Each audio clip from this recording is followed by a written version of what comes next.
आर्यभट्ट पाठशाला पर आज हम संख्या पद्धति से संबंधित महत्वपूर्ण सवालों का हल करेंगे जो एसएससी में पूछे गए सवाल है।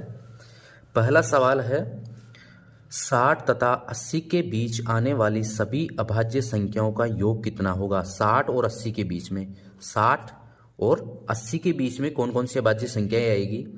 61 है, 61 के बाद में 67, 71, 73 और 79। ठीक है, तो ये 5 अभाज्य संख्या ये है, इनका योग कितना होगा। Plus 71 plus 73 plus 79। 1 और 7 8, 9, 9 9 18, 18 और 3 21 का 1 हासिल के 2, 7 7 2 9 14, 7 3 21, 21 और 2 23, 23 और 6 29, 29 और 6 35, 351। ऑप्शन नंबर सी हमारा इस सवाल का सही आंसर होगा। 60 और 80 के बीच आने वाली सभी अभाज्य संख्याओं का योग 351 है। सवाल नंबर 1। अगला सवाल है, दो संख्याओं का योग 77 है, उनका अनुपात 6:5 है, उनका अंतर कितना होगा। तो हम संख्याएं मान लेंगे, 6 x है एक संख्या और दूसरी संख्या है 5x है। ठीक है, क्योंकि इनका अनुपात दिया गया है तो इसे x से गुणा कर देंगे।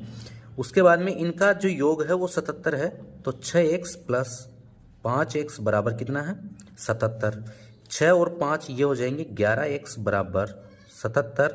x का मान निकालेंगे यहाँ से, 11 का पक्षांतरण कर देंगे इस तरफ, 77 बटा 11, 11 7 77, 7 बार, तो x बराबर क्या आया है 7 आया है।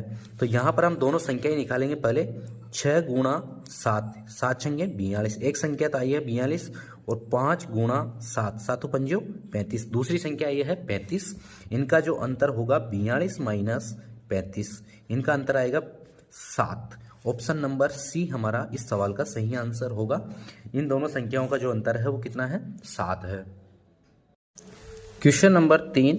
दो संख्याएं 3:4 के अनुपात में है, प्रत्येक में 30 बढ़ाने पर उनका अनुपात 9:10 हो जाता है, वह संख्याएं है। तो दो संख्याएं जो अनुपात में है 3:4 के अनुपात में है, हम संख्या मान लेंगे 3x और दूसरी संख्या है 4x। ठीक है, 3x और 4x अनुपात में है। इनमें प्रत्येक में कितना बढ़ाए 30 बढ़ाए, प्रत्येक में हमने इसमें 30 बढ़ाया, तो इनका अनुपात क्या हो जाएगा 9:10 हो जाएगा। 9/10 लिख देंगे इसे। यहाँ पर इनको हम क्या करेंगे वज्र गुणा करेंगे, वज्र गुणा करेंगे। तो इस संख्या को इससे गुणा कर देंगे और इस संख्या को इससे गुणा कर देंगे।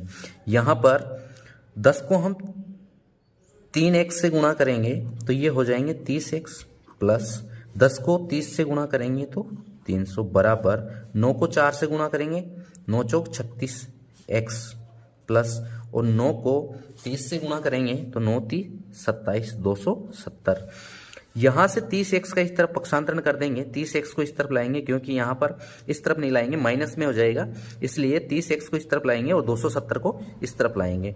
तो ये 300 माइनस 270 बराबर 36x माइनस 30x। 300 में से 270 कम किया तो ये बचेंगे 30 बराबर 36 में से 30 कम किए तो ये है 6x। यहाँ से 6 का इस तरफ पक्षांतरण कर देंगे तो 30/6 बराबर x। 6 पंजो 30, 5 मान आया है, x का मान कितना आया है 5 आया है। अब हमें क्या ज्ञात करना है, हमें ज्ञात करना है वह संख्याएं है, वह संख्याएं जो 3:4 के अनुपात में है। तो वह संख्याएं क्या होगी 3 गुणा 5। एक संख्या तो ये हो जाएगी 3x वाली, तो 3x बराबर ये है 15, दूसरी है 4x, तो 4 गुणा 5, 4 पंजो 20, तो 15 और 20 है जो वो दोनों संख्याएं है। ऑप्शन नंबर बी हमारा इस सवाल का सही आंसर होगा।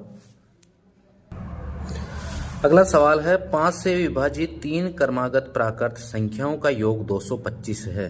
5 से विभाजित है 3 क्रमागत प्राकृत संख्याएं, उनका योग है 225 है, उनमें सबसे बड़ी संख्या है। अब ये तीनों क्या है क्रमागत संख्या है, तो पहली संख्या हम x मान लेंगे, दूसरी संख्या में पहली संख्या में हम 5 जोड़ देंगे तो ये 5 से विभाजित क्रमागत संख्या हो जाएगी, और अगली संख्या में हम 10 जोड़ देंगे, इनका योग कितना है 225। हमें बड़ी संख्या ज्ञात करनी है, x plus x plus x ये हो जाएंगे 3x प्लस 5 और 10 15 बराबर 225।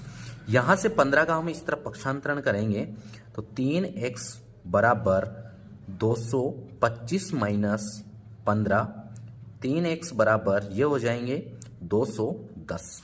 यहाँ से x का मान निकाल लेंगे, जो सबसे छोटी संख्या आएगी हमारे पास में 210 बटे 3।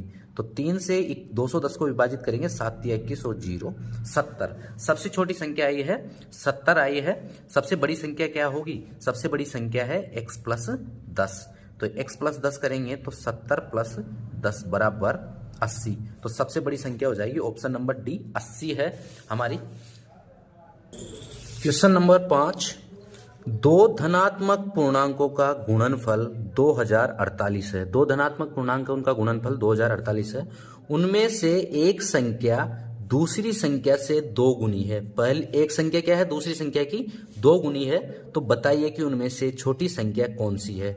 हम छोटी संख्या x मान लेंगे, दूसरी संख्या पहली संख्या से दुगुनी है। दोनों का जो गुणनफल है वह है 2048। ठीक है, यहां पर x और 2x को गुणा करेंगे तो 2x की घात 2 हो जाएगा बराबर 2048। 2 का इस तरफ पक्षांतरण कर देंगे, यहाँ x की घात 2 बचेगी 2048। 2 यहाँ पर गुणा में इस तरफ भाग में आ जाएगा 2। तो x की घात 2 बराबर 2 एकम 2 0, 2 दूना 4 और 4 दूना 8, 1024 आया है। उसके बाद में यहाँ दोनों पक्षों का क्या करेंगे? वर्गमूल लेंगे।